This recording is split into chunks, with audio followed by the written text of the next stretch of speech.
Kami dari kelompok 3 yang terdiri dari Meli Puspitasari, Cindy Apriani, dan Siti Nurhaliza. Di sini kami akan mempresentasikan hasil website sederhana yang kami buat dengan menggunakan PHP.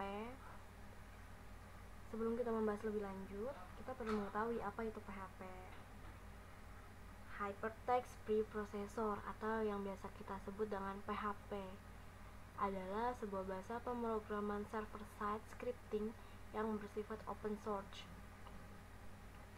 Sebagai sebuah scripting language, PHP menjalankan instruksi pemrograman saat proses runtime. Jadi hasil dari instruksi tentu akan berbeda tergantung data yang kita proses. PHP merupakan bahasa pemrograman server-side, maka script dari PHP nantinya akan diproses di server. Nah, jenis server yang sering digunakan bersama dengan PHP adalah Apache, Nginx, dan Lightspeed. PHP juga tadi kan merupakan bahasa yang bersifat open source, jadi pengguna bebas memodifikasi dan mengembangkan sesuai dengan kebutuhan yang mereka.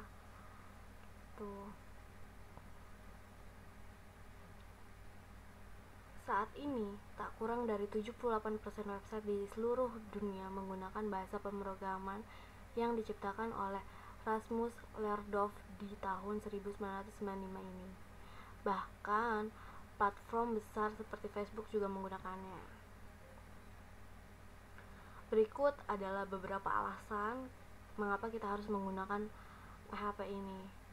Yang pertama itu cenderung mudah dipelajari, karena dia populer dibanding beberapa bahasa pemrograman lain, jadi PHP ini tuh mudah dipelajari. Yang kedua, materi belajar yang melimpah. Umur PHP yang cukup tua menyebabkan banyak sekali dokumentasi, panduan, dan komunikasi aktif bertebaran di jagat maya. Jadi itu kita gak perlu takut buat kita kesusahan untuk mengenal tentang PHP, karena kita dapat mengakses dengan mudah di internet. PHP bersifat open source, siapapun bisa menggunakan PHP tanpa mengeluarkan biaya sepeser pun. Seterusnya adalah kecepatan tinggi. Dia itu udah terbukti bisa meningkatkan kecepatan loading dibandingkan dengan bahasa lain. Lebih cepat 3 kali lipat daripada Python pada beberapa kasus. Seterusnya adalah banyaknya pilihan database. PHP ini bisa digunakan di hampir semua jenis database, mulai dari MySQL hingga non-relational database seperti Redis. Seterusnya adalah kompatibilitas yang baik dengan HTML. Script PHP yang tidak mengganggu HTML sama sekali, justru mereka berdua itu saling melengkapi. Jadi itu mereka mempunyai hubungan yang baik antara satu sama lain. Terus fleksibilitas tinggi. PHP ini bisa dikombinasikan dengan banyak sekali bahasa pemrograman lain, sehingga kita bisa menyesuaikan sesuai kebutuhan kita. Terus multi-platform. PHP bisa Anda gunakan di macam-macam operasi sistem, mulai dari Windows, Linux, hingga Mac. Selalu diperbarui. Sejak pertama kali muncul tahun 1995, sekarang PHP sudah berada pada versi 7.4. Mendukung layanan cloud. Walaupun umur PHP hampir 2 dekade, tapi ia bisa mendukung layanan cloud dengan skalabilitas yang baik.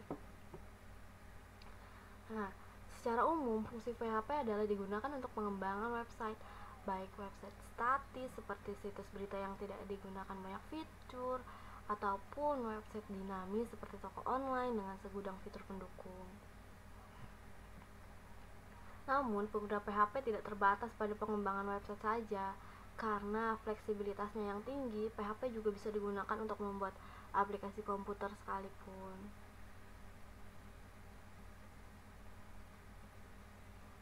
Nah, sinteks PHP ini cenderung lebih bersifat case sensitif.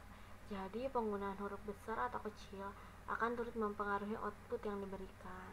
Jadi, kita tuh harus benar-benar teliti, harus diperhatikan lagi penggunaan huruf kecil dan besarnya. Bila kita salah menggunakan hurufnya, akan mendapati tampilan error. Nah, setelah kita mengetahui apa itu PHP, sekarang kita menuju ke codingan yang saya buat dengan teman-teman saya.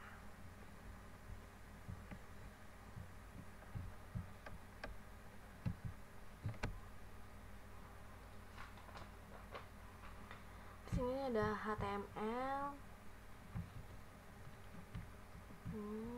dan di sini ada PHP, kode wajib untuk membuka program PHP nih. Kode wajib. Sini ada judul web, title, ada judul web di sini. Gitu. Terus di sini ada tag judul H1. Ini tag judul juga. Tag judul nih H1, ini kita tutup H1-nya. Kita buka, terus kita tutup. Sini ada isinya. Isi dari tag judul H1.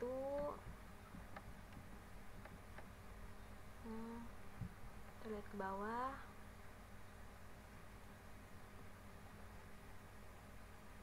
Nah, di sini ada lagi tag judul. Tag judul nih, apa itu bahasa pemrograman. Dan di sini ada isinya. Sama ya.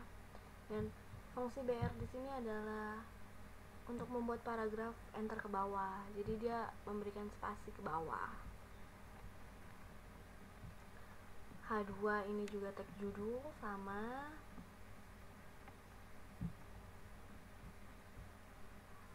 H2 nih sama tag judul, ini isinya. Menggunakan BR lagi untuk mengenter ke bawah. Nah, ini isinya. Kita tutup tadi bodinya, kita tutup HTML-nya. Ini form yang pertama, ini form yang kedua. Box size-nya border box, bodinya kita pakai Times New Roman, tulisannya marginnya auto 1024, padding right 10, header 60, center. Ini backgroundnya, warnanya, colornya black, display sama colornya, background color, padding, isinya itu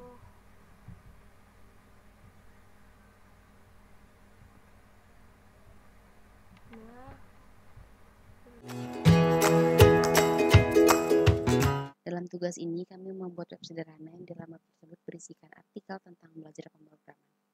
Di sini sudah ada 2 codingan. Yang pertama itu sudah saya beri nama index.php. Di dalam codingan ini berisikan tentang isi dari artikel nantinya.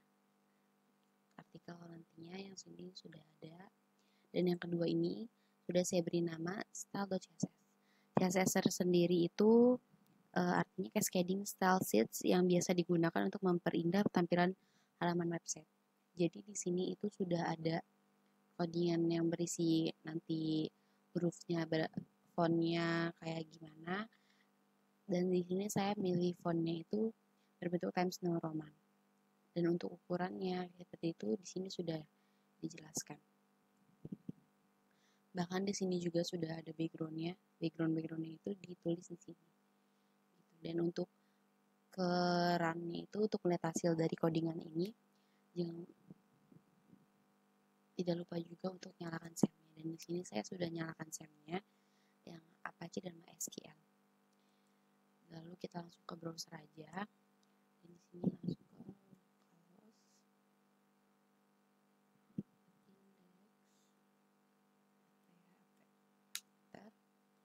Nah, di sini sudah ada tampilannya seperti ini, dan di sini ada yuk belajar pemrograman. Seperti tadi sudah saya bilang, judul dari web ini adalah belajar pemrograman. Dan di sini juga ada keterangan website sederhana kelompok 3. Dalam artikel ini ada apa itu bahasa pemrograman, terus juga beberapa macam bahasa pemrograman sederhana. Di sini juga sudah ada penjelasannya yang sudah dirangkum, jadi lebih singkat dan lebih mudah dimengerti. Jadi ya itu saja. Terima kasih. Wassalamualaikum warahmatullahi wabarakatuh.